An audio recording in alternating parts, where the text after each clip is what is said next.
Bismillahirrahmanirrahim. Qala al-musannifu rahimallahu ta'ala wa nafa'ana bi'ulumihi fid darain amin. Hikayatun baina Dawudu alaihissalam jalasa fi su'umatihi yatlu zabura izra'a daudata humara'a fit turabi faqala fi nafsihi ma aradallahu fi hadha daudati fa'azanallahu daudata hatta taqallamat. Faqala ya Nabiullah amma nahari fa'alhimni rabbi an aqula fi kulli yawmin subhanallah walhamdulillah wa la ilaha illallah wallahu akbar alfa marrah. Hikayatun, ini suatu kisah. Ketika Nabi Daud alaihissalam jalasa fi su'umatihi, yang duduk ia Nabi Daud di dalam su'umahnya Nabi Daud, su'umah tempat peribadatannya Nabi Daud. Ia telu Zabur, membaca ia Nabi Daud akan kitab Zabur. Izra'a, tiba-tiba melihat ia Nabi Daud daudatan humra'a, akan seekor ulat merah fit turabi, di tanah. Kisah Nabi Daud, berkebetulan Nabi Daud sedang dalam tempat peribadatan sekaligus sedang membaca kitab Zabur. Sedang membaca kitab Zabur, melihatlah seekor ulat merah fiturabi, di permukaan tanah. Ulat merah tersebut sedang merayap di permukaan tanah di hadapan Nabi Daud. Nabi Daud melihatnya. Faqala fi nafsihi, maka berkata ia Nabi Daud di dalam hatinya. Maka terbisitlah di hatinya Nabi Daud, ma aradallahu fi hadhihi daudati, apa yang dikehendaki oleh Allah pada ini ulat. Buat apa Allah menciptakan ini ulat? Gak ada manfaat, gak ada faedah. Fa'azanallahu daudata hatta takallamat, maka memberi izin oleh Allah akan ulat hatta takallamat, sehingga bertutur berkata ya Allah. Allah menghendaki kepada ulat tersebut untuk bisa berbicara. Faqalat, maka berkata ia ulat, ya Nabiullah, wahai Nabiullah, amma nahari fa'alhimni rabbi an aqula fi kulli yawmin subhanallah walhamdulillah wa la ilaha illallah wallahu akbar alfa marratin. Wahai Nabiullah, maka mengilham akan daku oleh Tuhanku akan bahwa sungguh aku berkata fi kulli yawmin, pada tiap-tiap hari. Setiap hari Allah mengilhamkan akan daku untuk berkata subhanallah walhamdulillah wa la ilaha illallah wallahu akbar alfa marratin, akan 1000 kali. Itu setiap hari ya Nabi Allah.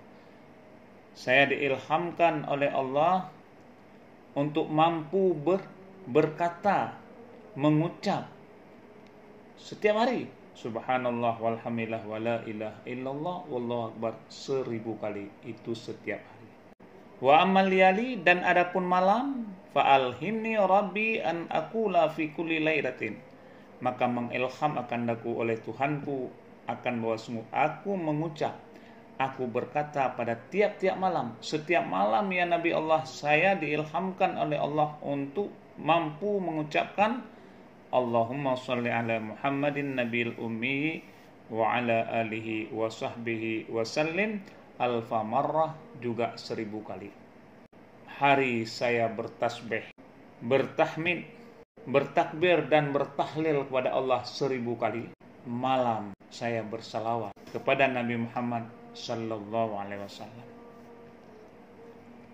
Fa anta, kata ulat, ma taqulu hatta astafida minka, maka engkau ya Nabi Allah, ma taqulu, apa yang engkau ucap, apa yang engkau kata, baik malam maupun siang, hatta astafida minka, sehingga aku dapat mengambil faedah minka, daripada engkau. Apa yang engkau baca setiap malam, apa yang engkau kata setiap hari, itu tidak ada faedahnya. Seandainya ada yang engkau baca setiap hari, tentunya aku dapat mengambil faedah, kata ulat. Nada protes ulat terhadap Nabi Daud. Fanadama Daud alaihissalam, maka menyesallah Nabi Daud alaihissalam ala ihtikarid Daudati, atas menghina ulat, atas meremehkan ulat. Wa khafa minallahi ta'ala, dan merasa takut ia Nabi Daud daripada Allah Ta'ala. Wa taba ilaihi, dan taubat ia Nabi Daud kepadanya Allah. Wa tawakkal alaihi, dan bertawakal Nabi Daud kepadanya Allah. Itulah setiap yang diciptakan Allah semuanya punya hikmah. Walaupun menurut pandangan kita, walaupun menurut pemikiran kita, buat apa Allah menciptakan itu? Buat apa Allah menciptakan ini? Karena hikmah semua penciptaan Allah itu hanya Allah yang maha mengetahui. Nah, maka kisah ini sangat menarik. Sebab ketika Nabi Daud sedang duduk sambil membaca kitab Zabur di tempat ibadahnya, tiba-tiba dia melihat ulat merah merayap di atas permukaan tanah. Lalu Nabi Daud berkata di dalam hatinya, apa yang dikehendaki Allah dengan menciptakan ulat ini? Buat apa Allah menciptakan ulat ini? Apa fungsinya? Kemudian Allah memberi izin buat ulat untuk dapat berbicara. Lantas ulat berkata, wahai Nabi Allah, saya di siang hari Tuhanku telah memberiku ilham untuk mampu mengucapkan Subhanallah walhamdulillah wala ilaha illallah wallahu akbar 1000 kali. Maha suci Allah, segala puji bagi Allah, tiada Tuhan kecuali Allah, Allah maha besar, 1000 kali setiap hari waya Nabi Yubah. Kemudian di malam hari Tuhanku juga memberiku ilham untuk mampu mengucapkan salawat kepada Nabi Muhammad sallallahu alaihi wasallam, yaitu Allahumma shalli ala sayyidina Muhammad Nabiil ummi wa ala alihi wa sahbihi wasallim alfa maratin, juga 1000 kali. Sedangkan engkau, apa yang engkau katakan agar aku bisa mengambil pelajaran daripadamu? Nabi Daud ketika itu pun menyesal karena telah meremehkan ulat itu, telah menghina ulat itu. Dia merasa takut kepada Allah, lantas bertaubat dan bertawakal kepadanya.